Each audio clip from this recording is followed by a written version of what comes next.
Hi friends, ಎಲ್ಲರಿಗೂ ನಮಸ್ಕಾರ. ನಾನಿವತ್ತು ನಾನು ಮಾಡೋ ರೀತಿಯಲ್ಲಿ ಚಿತ್ರಾನ್ನ ರೆಸಿಪಿ ಹೇಗೆ ಮಾಡೋದು ಅಂತ ನಿಮಗೆ ಹೇಳ್ಕೊಡ್ತಾ ಇದ್ದೀನಿ. ಅದಕ್ಕೆ ಏನೆಲ್ಲ ಸಾಮಗ್ರಿ ಬೇಕು ಅಂತ ಹೇಳ್ತೀನಿ. ಒಂದು ಕ್ಯಾಪ್ಸಿಕಮ್ ಕಟ್ ಮಾಡಿ ಇಟ್ಕೊಂಡಿದ್ದೀನಿ, ಹಾಗೆ ಮೀಡಿಯಮ್ ಸೈಜಿನ 2 ಟೊಮೆಟೊ, ಅರ್ಧ ಈರುಳ್ಳಿ, ಹುರಿದಿಟ್ಟ ಕಡಲೆ ಬೀಜ, ಸ್ವಲ್ಪ ಕೊತ್ತಂಬರಿ ಸೊಪ್ಪು, ಕರಿಬೇವು ಸೊಪ್ಪು ಸ್ವಲ್ಪ, ಹಾಗೆ 2 ಕಾಯಿ ಮೆಣಸು ಕಟ್ ಮಾಡಿ ಇಟ್ಕೊಂಡಿದ್ದೀನಿ. ನಂತರ ಸ್ಟವ್ ಮೇಲೆ ಒಂದು ಪಾತ್ರೆ ಇಟ್ಟು ಅದಕ್ಕೆ ನಾನು ತೆಂಗಿನ ಎಣ್ಣೆ ಸೇರಿಸ್ಕೊಂಡೆ. ತೆಂಗಿನ ಎಣ್ಣೆ ಇಲ್ಲದವರು ಬೇರೆ ಅಡುಗೆ ಎಣ್ಣೆ ಕೂಡ ಯೂಸ್ ಮಾಡ್ಬೋದು. ಎಣ್ಣೆ ಕಾದ ನಂತರ ಅದಕ್ಕೆ ಕರಿಬೇವು, ಕ್ಯಾಪ್ಸಿಕಮ್ಮು ಹಾಗೆ 2 ಕಾಯಿ ಮೆಣಸು ಕಟ್ ಮಾಡಿ ಇಟ್ಕೊಂಡಿದ್ದೆ ಅಲ್ವಾ, ಅದನ್ನು ಸೇರಿಸಿ ಚೆನ್ನಾಗಿ ಫ್ರೈ ಮಾಡ್ಕೋಬೇಕು. ಇಲ್ಲಿ ಎಣ್ಣೆಯಲ್ಲೇ ಚೆನ್ನಾಗಿ ಫ್ರೈ ಆಗಬೇಕು ಕ್ಯಾಪ್ಸಿಕಮ್. ನಂತರ ಅದಕ್ಕೆ ಅರ್ಧ ಈರುಳ್ಳಿ ಕಟ್ ಮಾಡಿ ಇಟ್ಕೊಂಡಿದ್ದೆ ಅಲ್ವಾ, ಅದನ್ನು ಸೇರಿಸಿ ಚೆನ್ನಾಗಿ ಮಿಕ್ಸ್ ಮಾಡ್ಕೊಳ್ಬೇಕು. ಮಿಕ್ಸ್ ಆದ ನಂತರ ಅದಕ್ಕೆ ಟೊಮೆಟೊ ಸೇರಿಸಿ ಚೆನ್ನಾಗಿ ಫ್ರೈ ಮಾಡ್ಕೋಬೇಕು. ನಾನಿಲ್ಲಿ 1 ಚಮಚ ಅರಶಿನ ಸೇರಿಸ್ಕೊಳ್ತಾ ಇದ್ದೀನಿ.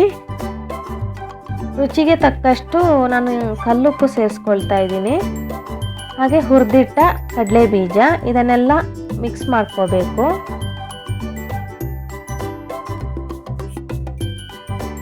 ಇಲ್ಲಿ ಕಲ್ಲುಪ್ಪು ಹಾಕಿದ್ರಿಂದ ಅದು ಚೆನ್ನಾಗಿ ನೀರಾಗಬೇಕು. ಕಲ್ಲುಪ್ಪು ಇಲ್ಲದವರು ಹುಡಿ ಉಪ್ಪು ಕೂಡ ಯೂಸ್ ಮಾಡ್ಬೋದು. ನೋಡಿ, ಇವಾಗ ಚೆನ್ನಾಗಿ ಫ್ರೈ ಆಗಿದೆ. ನಂತರ ಇದಕ್ಕೆ ಮೊದಲೇ ನಾನು ಸೋನಾ ಮಸೂರಿ ರೈಸ್ ಬೇಯಿಸಿಟ್ಕೊಂಡಿದ್ದೆ, ಅದನ್ನು ಸೇರಿಸ್ಕೊಳ್ತಾ ಇದ್ದೀನಿ. ಚೆನ್ನಾಗಿ ಮಿಕ್ಸ್ ಮಾಡ್ಕೋಬೇಕು. ಚಿತ್ರಾನ್ನ ಮಾಡಲು ನಿಮಗೆ ತುಂಬ ಸಮಯ ಏನು ಬೇಕಾಗಿಲ್ಲ, ಬೇಗನೆ ಆಗುತ್ತೆ. ನೋಡಿ, ಇವಾಗ ಚೆನ್ನಾಗಿ ಮಿಕ್ಸ್ ಆಗಿದೆ. ಉಪ್ಪು ಕೂಡ ಸರಿಯಾಗೇ ಇದೆ. ಈ ರೀತಿ ಮಿಕ್ಸ್ ಆಗಬೇಕು. ಇದಕ್ಕೆ ಸ್ವಲ್ಪ ಕೊತ್ತಂಬರಿ ಸೊಪ್ಪು ಸೇರಿಸಿ ಮುಚ್ಚಳ ಮುಚ್ಚಿ 2 ರಿಂದ 3 ನಿಮಿಷ ಮೀಡಿಯಮ್ ಉರಿಯಲ್ಲಿ ಇಡಬೇಕು.